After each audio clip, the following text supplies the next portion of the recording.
सबको सबको जय मसीह की। एक बार फिर परमेश्वर ने मुझे मौका दिया कि मैं आपके बीच में आकर परमेश्वर के वचन को शेयर कर सकूं। परमेश्वर का वचन पवित्र है और दो धाई तलवार से भी तेज है।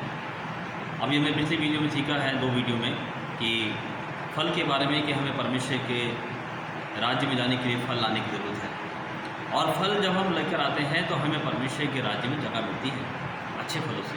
लेकिन आज का विषय हमारा फल नहीं है। आज का विषय है हमारा, क्या गलत काम करने वाले, घृणित काम करने वाले परमेश्वर के राज्य के अधिकारी हो सकते हैं या नहीं।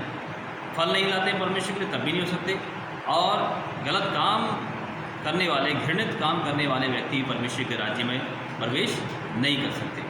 सो आइए हम प्रभु के वचन की ओर चलेंगे और प्रभु का वचन में हम पढ़ेंगे इफिसी किताब और उसका 5 अध्याय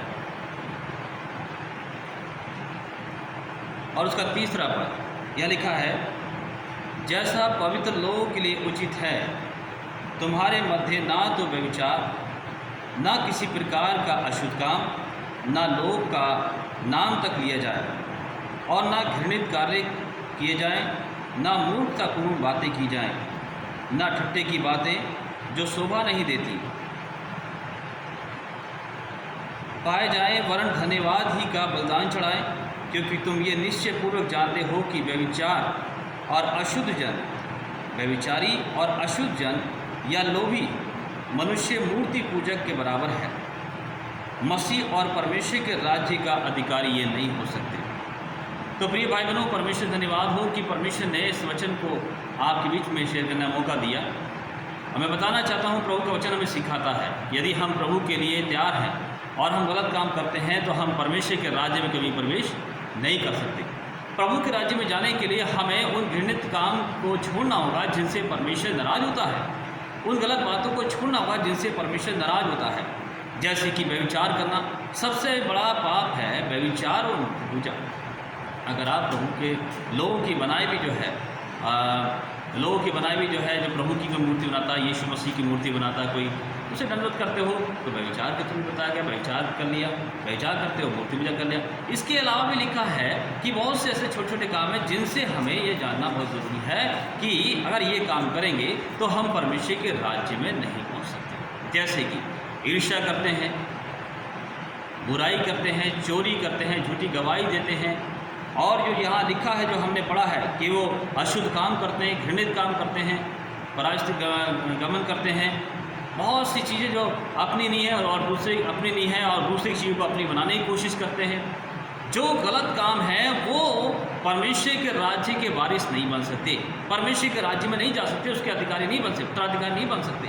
तो प्रियो, अगर हमें परमेश्वर के राज्य में जाना है तो हमें अपने मन को शुद्ध करके जाना है। मन को शुद्ध करें आप, क्योंकि प्रभु का वचन में साफ लिखा है कि जो मन के जो है शुद्ध हैं उनके विषय में लिखा गया है, हालेलुया, उनके विषय में एक बात कही गई है, बहुत ही खास बात, कि जो मन के शुद्ध हैं। जैसे मत्ती किताब और उसका 5 अध्याय, मत्ती किताब उसका 5 अध्याय, और देखिए यहाँ लिखा है कि जिनके मन की शुद्ध की बात की गई है 5 अध्याय वाक्य 8 में, धन्य वे हैं जिनके मन शुद्ध हैं, क्योंकि वे परमेश्वर को देखेंगे। अगर आपको प्रभु के घर में जाना है, उसको देखना है, तो हमारा क्या करना चाहिए? हमारा मन शुद्ध होना चाहिए, तभी तो हम प्रभु को देखेंगे। और मन शुद्ध होगा नहीं तो हम प्रभु कैसे देखेंगे? ये हमारी जिम्मेदारी है कि हम अपने आप को शुद्धता में लेकर चलें।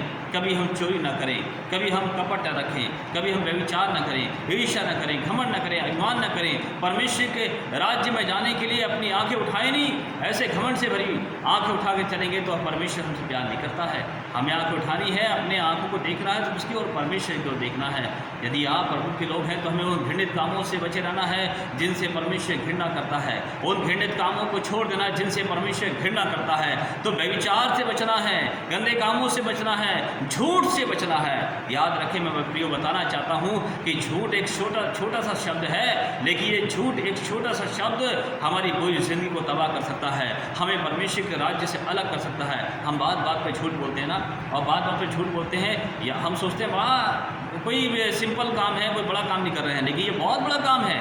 ये बहुत बड़ा पाप है झूठ विधान रखना, क्योंकि झूठ बोलने वाली आत्मा आपकी जुबान में बैठ जाती है और आपको झूठ बुलवाती रहती है और आप सोचते हैं हम गुनाह नहीं कर रहे हैं। इसी प्रकार से व्यभिचार करने वाली आत्मा हमारे शरीर में घुस जाती है और कभी हम आंखों से व्यभिचार कर रहे हैं, कभी हम अपने सोच विचारों से मन से व्यभिचार कर रहे हैं, कभी हम शरीर से व्यभिचार कर रहे हैं और हम सोचते हैं कि हमने कुछ किया नहीं। लेकिन याद रखें प्रियो, घृणित काम से बचना है, अपने मन को शुद्ध बनाना है।